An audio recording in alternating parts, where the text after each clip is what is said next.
Welcome back to the Speaking and Communicating podcast. I am your host, Roberta. If you are looking to improve your communication skills, both professionally and personally, this is the podcast you should be tuning into. And by the end of this episode, please remember to subscribe, give a rating, and a review. Now, today I have the privilege of being joined on the show by Elizabeth Batalla. She is the founder and CEO of the Institute for Achievement and Excellence. She has been in the corporate field for over 30 years, and all her experience, research is here to help us to realize what benefits companies, big corporations could have if they diversify their leadership and their product offerings with women, with the women's perspective. We are also going to talk about how women have been left out in leadership positions and what the causes are. As she coaches women, we will hear more about her work, what we can do in order to grow our confidence and overcome imposter syndrome. Before I go any further, please help me welcome to Liz. Hi, welcome to the show. Hi, Roberta. Thank you for having me on the show. It's a pleasure to be here. Thank you for joining us. I'm really excited, not just because I'm a woman, but I'm really excited about our conversation because during our initial introduction, there's so much that we agreed on when it comes to women, especially in leadership positions. Now, Correct. before I go any further, please let's talk about your background first before we get into the nitty-gritties. Sure. So, originally, I am from the Caribbean, and I lived there until my early 30s, working in various industries, mainly male-dominated industries, so such as IT, banking, oil and gas. And when I was working in the IT sector, I got the opportunity to move to the UK for work, and I have been here ever since. And during that time of working, I also lectured at different universities and colleges. So it's been a very colorful working experience. Mm-hmm. It's not just colorful working experience, but global moving as well. So first of all, let's put out a disclaimer that just because you work with women doesn't mean that you are a man hater, you are pushing back against males. Is that what your work is about? Absolutely not. I embrace the fact that we all have something to contribute, and I have been privileged to work with men who are, broad in their thinking, have been a tremendous support to me in my career. I have, amazing friends, family, and co-workers who are male and who are on this journey with me, and sometimes from the inception. So by no means it is about demeaning men. It's just simply to express some of the challenges that women face that men may or may not be aware of, and how they can help and support us in that journey. I'm so glad to hear that. My first mentor when I entered the corporate field as well back in 1995 was he's still like a father figure to me. Even though I Yes. left the job a million years ago, we're still very close. So this is not about that at all, in case anyone was wondering. And my next question is, so you moved when you were in the Caribbean, you already had started your corporate journey. Yes. What do you think are some of the cultural differences between working in a corporate environment in the Caribbean versus being now in the UK? I believe for me in the UK, cultural, it's both personal and professional. Just the way in which business is done, things are conducted, maybe the scope of work, the proximity to the rest of Europe, and simply how people engage and communicate and speak. There was quite a bit of differences in the way, even sometimes like the speed in which we speak or how we communicate, whether directly or indirectly. In the UK, it tends to be a bit more indirect. In the Caribbean, we tend to be a bit more direct in the way we communicate. So there Huh. was those nuances to get accustomed to. But fundamentally, we are all the same. So it wasn't that big of a difference for me in the end, because I was accustomed with dealing with people on an international scale. That is interesting, the Mm-hmm. direct and the indirect way of phrasing something. Wow, I Yes. never thought of that.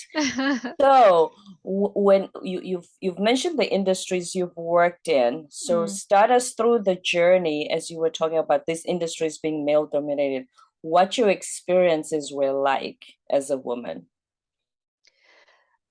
My experiences were a lot of it was challenging, I must say. It was challenging because in those days, to be a woman in a senior leadership position or even in a managerial position was quite rare. We're talking 30, 35 years ago, so I'm Yeah. giving my age away here. Um, so it was challenging when, as a female, I had to make decisions that my male counterpart had to follow. Um, and I remember in one situation where I was training in the IT space, and in those days, women tended to train, and there's nothing wrong with this, but they tended to train the desktop applications, PowerPoint, Word, Excel, etc. I was training Cisco routers, how to configure servers for international communications, and a gentleman walked into to my program and saw that I was a female, made an about turn and asked for his money to be refunded because he refused to be tutored by a female, and he was vocal about it, and that's okay. For me, it stung a bit initially, but it taught me a really important life lesson, and that was, for every one person that doesn't appreciate your value, that doesn't want your services, there are probably 10, 15, 20 others who are willing to listen to what you have to say, to value what you have to say, and to use the services that you provide in the way that you were meant for it to help, the way you meant for it to be used. Um, so I would say to people out there, don't let the challenges of what you experience block you from continuing to add value, continuing to bring yourself forward, continuing to show up in your best possible light, because there will be others who will not want your services and not value you, but there will be many more who would appreciate the individual that you are. And that is what kept me going throughout challenges such like that, as an example, but challenges like that I was able to overcome because in the back of my mind, I always knew that there were fewer people like that and more people who would be responsive in a positive way.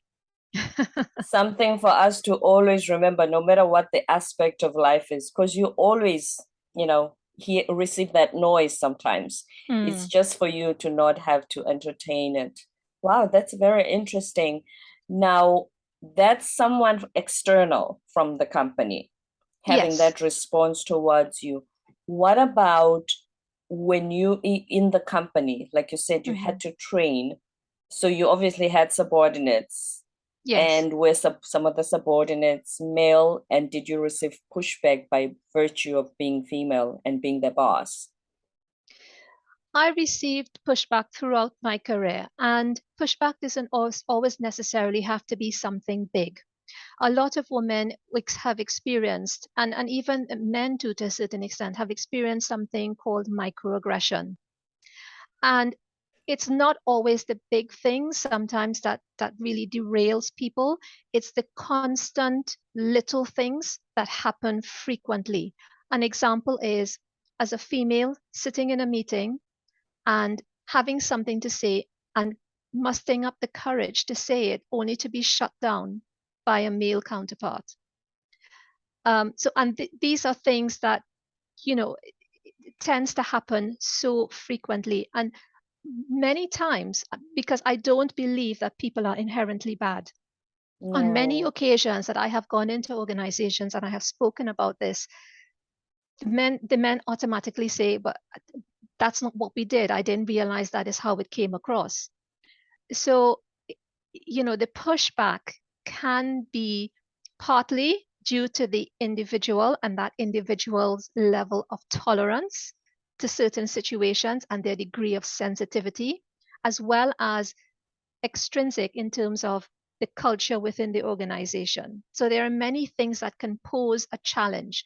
But for me in particular, that challenge has come through predominantly microaggression, talking down at me in meetings, or maybe I start to say something and I'm shut up because I am the only female in the room, and they're not necessarily are receptive to what I have to say because it may upset the status quo, or it may cause the idea to go in a different direction, in a direction that may or may not be what the board wants at that point in time. So those are the type of challenges that I found pose a noise, as you called it, Roberta, because of the frequency in which it happens. Yeah. For a capitalistic world, this is very interesting to me. Women spend more money. In fact, even in marriages, I don't know how it is in your household, but even in marriages, husbands are the ones complaining, saying, you're only spending money, you're only spending money. Women are the biggest consumers comparatively, right? If I have a business, if I have a product offering, wouldn't the voices of the people who spend more money be the ones that I bring into my business so that they give us the perspective of, hey, what does your gender like? What are they talking about lately? What gets them going these days? So that it just doesn't make sense to me how they still resist putting women in leadership positions when that's the perspective they need, because those are the biggest consumers. The thing is, Roberta, it is still the working world is still pretty much a male environment. Remember, women only started going into the working world not too long ago. Yeah, it has been in history, it has been a male space, a man's space. And we started off in support roles, like teaching, front desk, that type of thing. And yes, we have come a long way, and yes, we still have a long way to go. But that is fundamentally what is in the workspace. And it's going to take time to change. It may or may not happen in our lifetime, because what we're looking at there is not just acceptance in the workplace, it's a change in attitude. It's a change in a belief system that we can actually bring to the table as much as our male counterparts. In terms of businesses, what I would say to businesses, it's that, one, it is here to stay. It is not a trend, because more and more people are wanting to see their representation of who they are in strategic roles, whether it be female, whether it be someone of the same ethnicity, whether it be someone of the same sexual orientation, or whatever the situation is. People want to see representation in organizations at strategic levels of the products that they purchase. So that's one. The second thing for organizations, I would say, is that it brings really and truly power to the organization. It hits the bottom line. There was a study by McKinsey and Company, a massive consultancy in the UK, McKinsey. And only in their fairly recent report, their 2020 report, they have stated that companies are 45% more likely to experience growth in market share and 70% more likely to tap into new markets with a diverse leadership team. Yeah. I started, sorry to interrupt you. That's go for it. My first year at university, market share, increase market share. That has been the gospel of capitalism. Why are they resisting this if it's going to increase their market share? Yeah, because the thing is, we fear what we don't know. And it is challenging to deal with people who are different to who we are. In a man's world, it is very different to deal with women because we bring a different dynamic. We sometimes communicate in a different way. We have different needs. We have different perspectives. We have different wants. We have different priorities. And there's nothing wrong with that. That's okay. But with that comes friction. And there's already so much friction in the work environment. There is already so much to achieve and to accomplish in the work environment. To embrace that at a strategic level demands a certain degree of tolerance. It demands a certain degree of change. It demands a certain degree of tenacity and gumption and courage. Yeah. And I'm not saying that, men don't have that. I'm saying that it requires something we call effort. And by human nature, what do we do?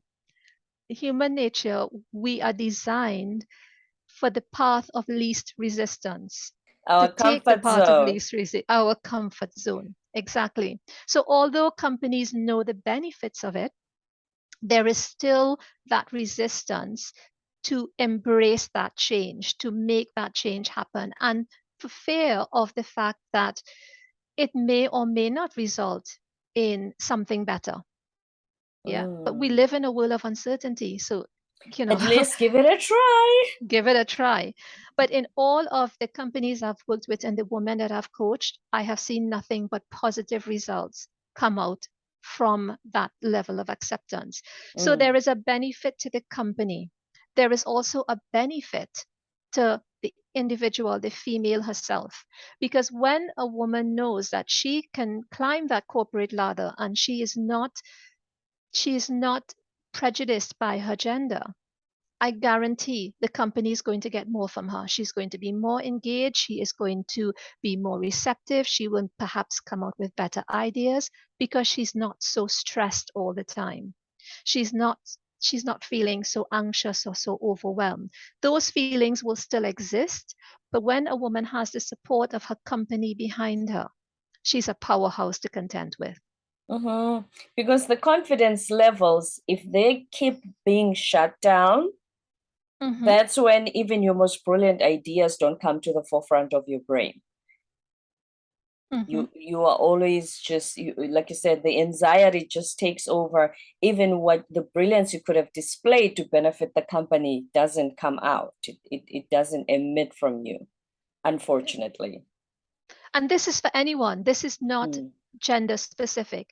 Anyone who's had their ideas, their viewpoints, what they bring to the table constantly be put down and always ridiculed or maybe just not accepted. It's going to come a point in time where that person will just walk away because they don't believe that what they bring to the table, at least for that organization, can be of benefit. So they will go elsewhere. And this is what organizations are realizing as well. They're losing some of their best talent that way because employees are no longer willing to stay in situations, in organizations where they are, excuse me, where they are no longer fulfilled.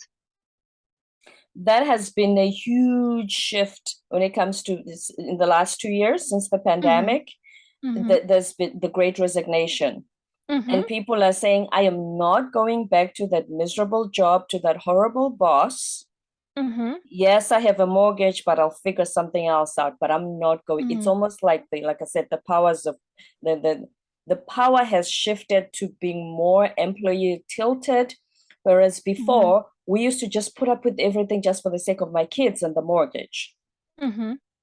Yeah, it has definitely shifted. The pandemic has definitely made a lot of people rethink their priorities, and not just women, but everyone in general. So there is a massive shift in the way things are done, and organizations and people in general are realizing that the fulfillment and the happiness is definitely more important, a higher priority than it was placed on before. I'm glad that we are all starting to have a wake-up call of some sort. Now let's talk back to confidence. I have a cousin. He's been in cybersecurity for about 2 decades. When he was in South Africa, he saw a job ad It requires that the person have a master's degree. He has a bachelor's, but like I said, over 20 years experience. He still applied. Yes. And guess what? He got the job. He's in the Netherlands right now, living his best life. I thought to myself, wait a minute, if it was me and the job says you must have a master's, not only will I think I need a PhD, but even a few more years of the work experience required. What is it about us women that makes us think, ooh, I'm not sure if I qualify for that? But whereas he said, oh, yeah, I know I can do this. Even if it's something new, I'm going to figure it out. So there's a difference in perspective and a level of confidence of not putting himself down and saying, oh, I don't have a master's. No, he gave himself, he always takes the shot, despite what on paper may look like he doesn't qualify fully. What is the difference there?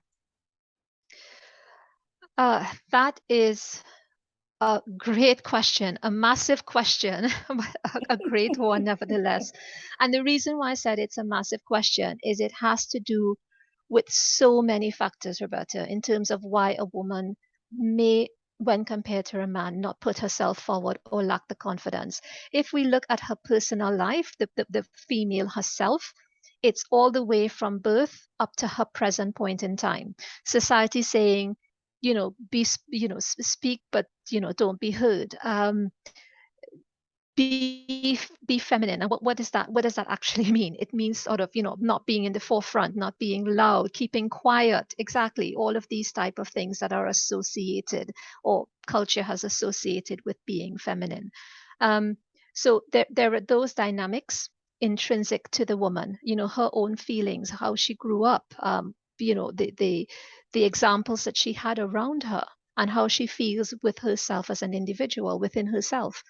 There is also extrinsic factors, and that's like, within the organization itself, what is the culture of that organization? How does that organization promote internally? What is the dynamics that happen when women put themselves forward? The language that is used. There's so many things that can influence that single point that you spoke about there, where is someone putting herself forward, a female putting herself forward. And I remember speaking to an organization, and it was simple for them in that it started at the beginning for them. When I say it started at the beginning, from induction all the way to exit, their beginning was their job description. When I looked at the way the job description was written, it was written in a very forceful way for this particular role. We want we have aggressive timelines, aggressive time scales. We want aggressive portfolio management. I looked at the job description, and there were probably 5 to 7 instances of the use of the word aggressive. Now, as a woman, if I'm looking at that, I am thinking, but I am not aggressive, so this role is not for me, even though I can do it. And I say to organizations, someone doesn't have to be aggressive to achieve aggressive outcomes. That's But right. a lot of women don't know this. They don't feel that internally. They don't have that level of confidence, to put themselves forward. And remember, as women too, Roberta, we are, we nurture. We're nurturers by Mm. nature. Yeah. So for us, things like collaborative, intuition, inspiration, those are the type of things that resonate with us, which may or may not be what's in a job description. It may be required, but it may not be in the job description. Yeah. And so And it's, since, sorry to interrupt you, no, and please. obviously since we're intrinsically like that, you hear the word Mhm. aggressive and you go, oh, okay. Yeah. There are You many run the things that we opposite go, direction. yeah, there are many things that we go, oh, okay. Um, that's just one example. Another example, as you said, is the level of qualifications. Not because it's in the job description means that that's the only criteria. And a lot of females believe that if they don't meet that or exceed, I shouldn't even say meet, if they don't exceed the criteria, they Right. can't put themselves forward. Not true at all. The job description is a guide, as to what the organization is looking for. It is not cast in stone, it is a guide. And how I know that? I have been on countless interviews and I have interviewed countless of times. Yeah. It's a guide. So not because it Mm. says a master's degree and you don't have a master's degree means that you can't do the job, because there are other factors that that are taken into consideration. The My person's cousin proved me attitude. wrong. Yeah, yeah. And he got the job with his Yeah. bachelor's because Yeah. he's good at what he does. And the funny thing is, speaking of him quickly, it was initially for 6 months, a Mm-hmm. contract. He went back to South Africa and they called him back. They say, dude, we need you. And now he Mm-hmm. lives there permanently. They sponsored his visas, everything. Mm-hmm. So he Mm-hmm. took the shot Yes. despite saying masters on the job description. Mm-hmm. But as females, we shy away from that. Now, why do we Mm. shy away from that? Many reasons. One of the things is that we don't want to be seen as arrogant. We don't want to perhaps be disagreeable. We don't want to seem like we're stepping out or showing up too much. So, these are these are traits that women also need to become comfortable with. And not because you put yourself forward as a female or you step out of your comfort zone means that you have to be arrogant. It's not about confidence and arrogance. It's not the Mm. same thing. But many women feel that, oh, that's too much, or no, I couldn't possibly. And that holds them back a lot of times, because that type of behavior culturally is encouraged more in men, and they are naturally built to sort of Yes, put men are themselves out there. providers, men Yeah. protect, men are the ones who step forward. And that is why they have the confidence to say, Mm, yes, I've never done this before, but I can learn. And they step forward and they offer yes, they themselves step up forward. every single time. Yeah. Yeah. Now, let's talk about the coaching work that you do. You said earlier that you had people approach you many, many years ago, of course. Mm. What were some of the things that they had problems with? Well, most of the people who approach me during my career, and even now, as I said, I predominantly deal with women. I do interact with some men as well, but where women are concerned, mainly there are many areas, but the top three, I would say, one is confidence. Mm-hmm. The second one is the imposter syndrome, or feeling like an imposter, and the third one is a balance between two, sort of overwhelm slash anxiety. Those two. And so those are the top three that I tend to have a dialogue with where women are concerned. Mm. And so when they come to you, your clients say, this is where I am right now. This is where I want to go. How did you get, do they say, how did you get there, or how can you help me get there? Many of them come to me and they have no clue what's wrong, why it is they're not moving forward. All they know is that they are not moving forward. That's as much as they Mm. know. Yeah. Some are more self-aware and they have figured out that there are certain areas that they need to improve. Others, not so much. And that's the whole idea of coaching, to work with them, to help them establish where they are, where they want to go, identify that gap, and help them work within that boundary, and help them realize that that gap is perhaps not as wide as they believe it to be, and they can reach where they want to in a relatively short space of time. It doesn't have to be years and years and decades of trying. It doesn't have to be that way at all. Mm-hmm. Not to mention any names, can you just name us one instance of somebody who came with no clue? Because I think they say a lot of us have the problem of, we know we don't want where we are right now, but we don't know Mm-hmm. where we want to go. Just that they Mm. say, okay, fine. The first step is, okay, you know exactly that this I don't want at all, but we don't know what we want is supposed to look like. Mm-hmm. If I have that problem of Mm-hmm. not even having a clue, how it just briefly, how will you be able to take me through opening up those possibilities? First and foremost, I get them to do the assessment, the free assessment that I have online. And why I say I get them to do that, a free assessment, because that is based on something we spoke about earlier, Roberta, which is the 3 forces in achieving excellence.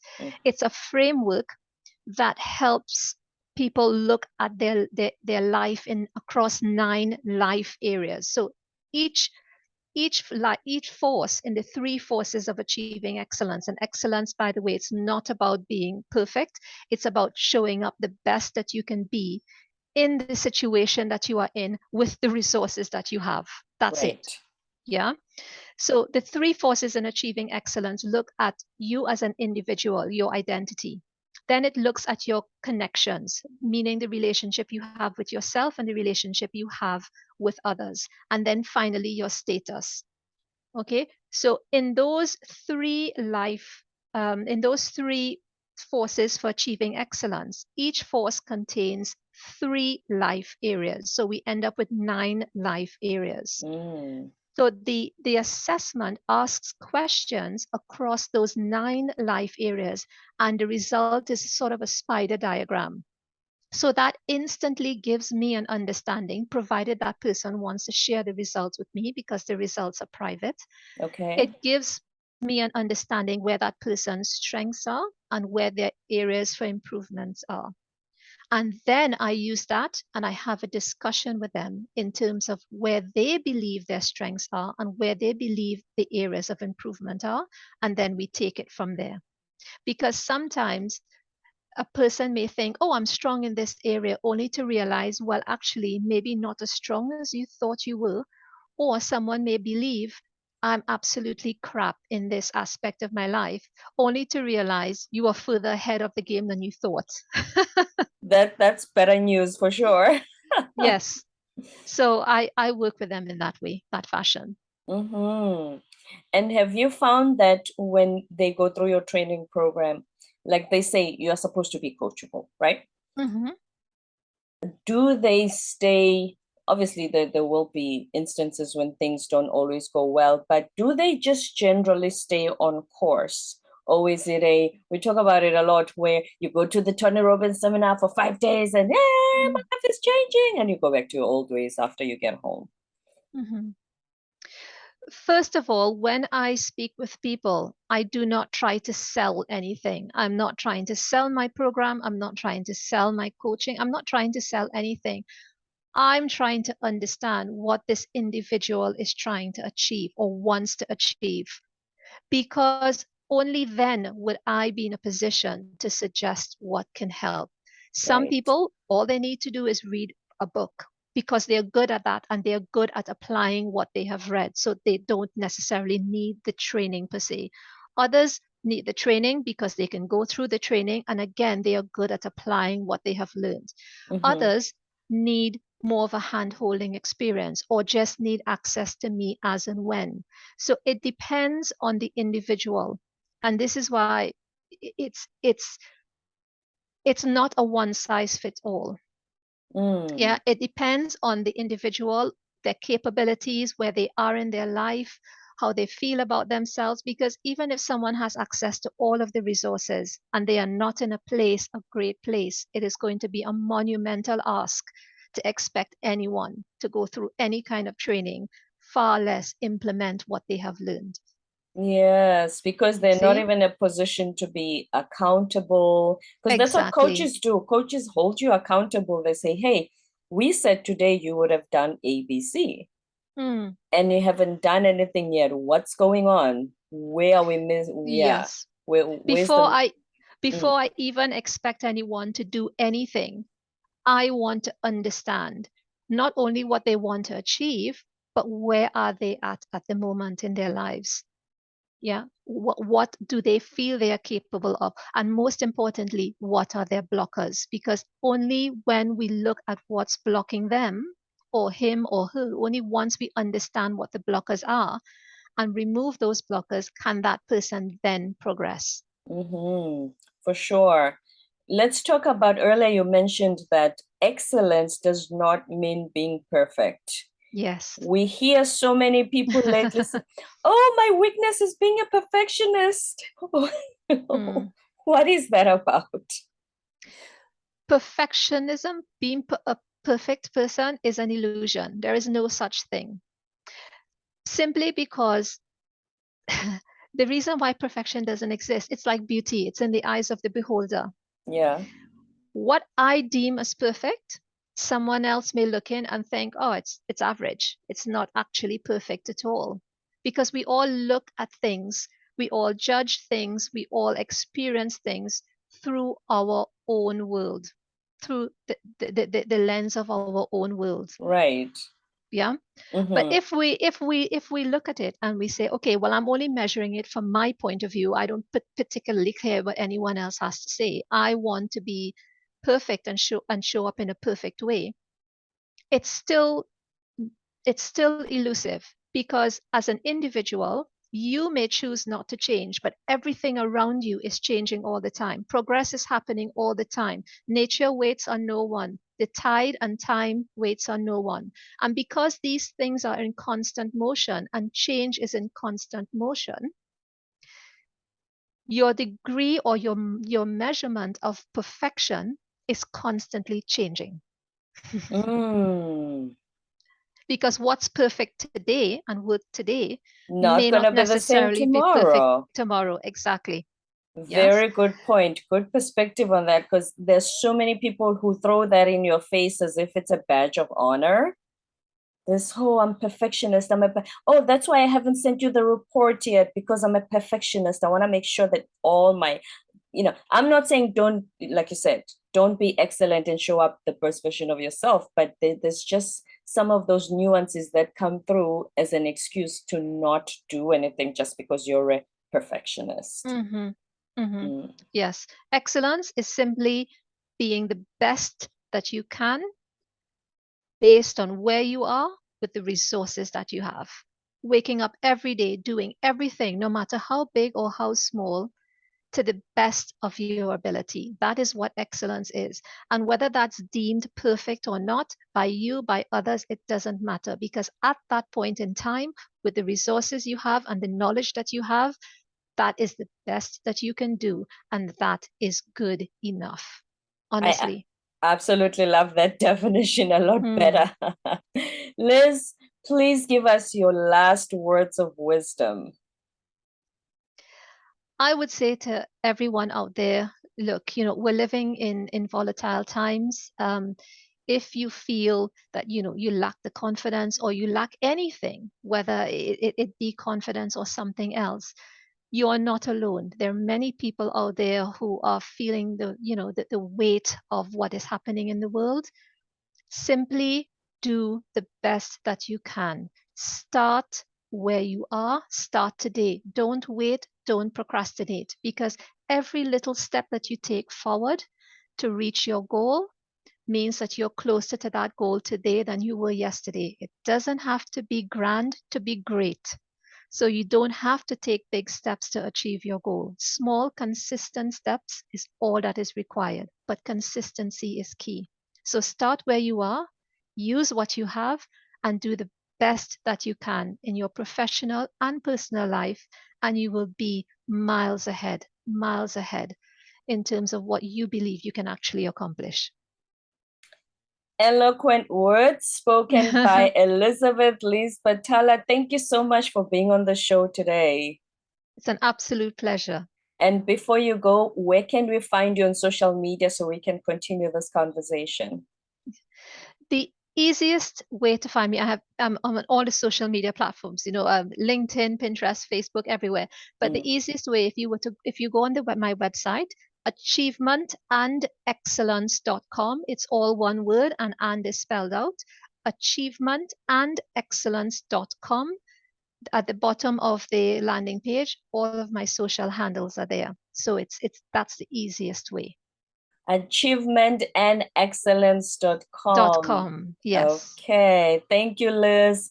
That was Elizabeth Batalla, the CEO and founder of the Institute for Achievement and Excellence, sharing with us the three forces on what it takes to be excellent, not perfect, in both your professional and personal life. Thank you for sharing your time with us today. Thank you.